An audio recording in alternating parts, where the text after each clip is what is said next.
Anak-Anak was a happy little boy living with his mother and father in their home in Kota Marudu. But one day, his mother died and Anak-Anak was so hurt, so confused and so angry. A year passed and his father decided to remarry. But Anak-Anak remained so hurt, so confused and so angry.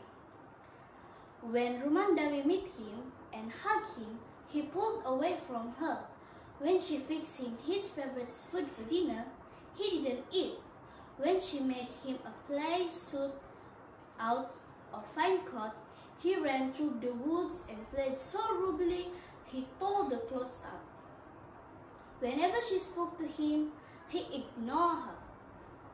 One day, when her husband was gone hunting, Rumandawi went to Anak-Anak's bedroom to talk to him.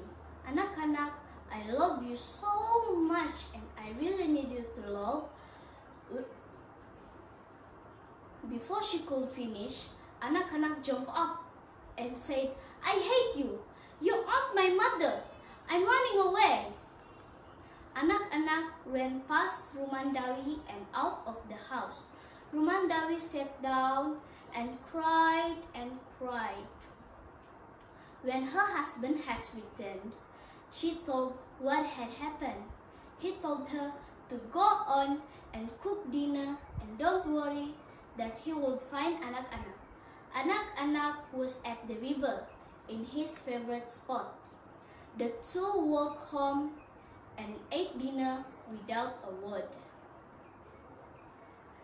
That night, as the other two slept, Rumandawi go out and walked deep into the forest to the home of the witch doctor.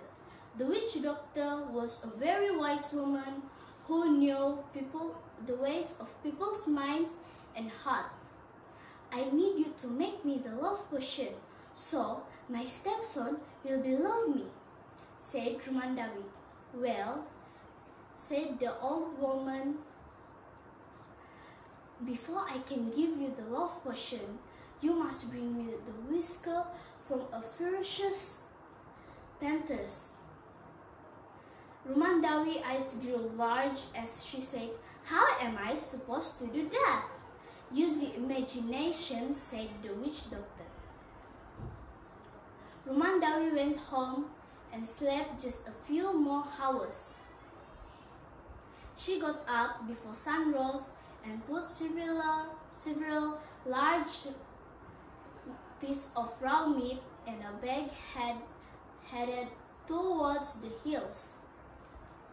She walked until she found a cave with a large paw prints around it.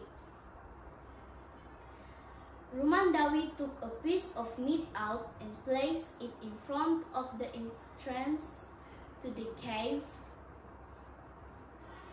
and she hid in the bushes about 25 feet from the entrance and waited.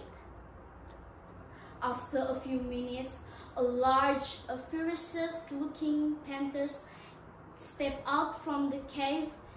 He looked around, smelled the meat, picked it up, and ate it all up. Rumandawi waited for a couple of more hours. Then she walked to the entrance to the cave and placed a second piece of meat in front of it. She moved back only 5 feet and didn't hide in the bushes. After a few minutes,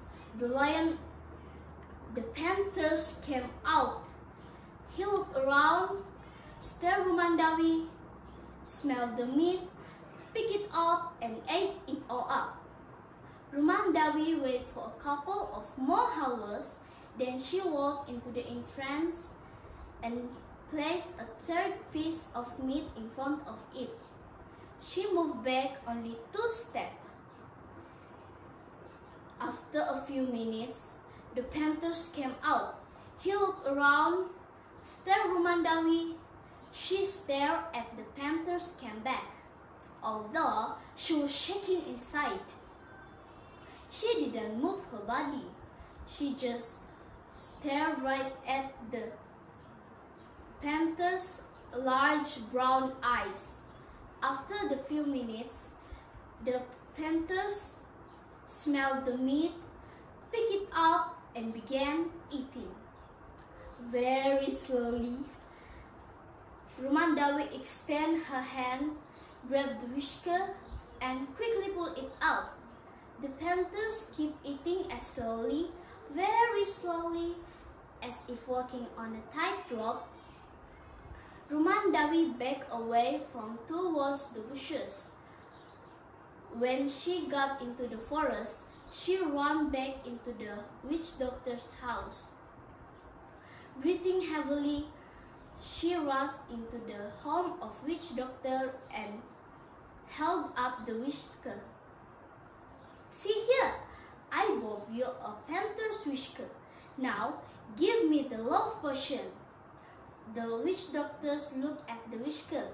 "Ah, this does look like a furious panther's whisker, but I did not have any love potions." What do you mean?" screamed Rumandawi. "Now tell me, how did you get this whisker?" The old lady called me asked. So I was very careful and paid. I was very gentle and quiet as persistent. "Yes, and you was very courteous. See, you have all of the skills that you need to get your stepson will love you." When Rumandawi understood, she returned and treated anak-anak nicely as before. She did not make any special effort to win his affection.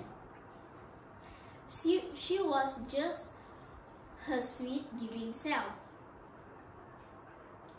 When anak-anak was rude to her or ignored her, she continued as he has said nothing. In 3 weeks, anak-anak began to smile and speak with Rumandawi. In 6 weeks, he evolved to help her with chores. In 9 weeks, he invited her to walk with him to the river in his favorite place. One night, about 12 weeks later, just he fall asleep, Zainab, anak-anak looked at the Rumandawi's eyes and said, "Rumandawi, I love you." The moral of the value of the story is, we must try and work hard to get something or someone that we love or want. That's all from now. Thank you.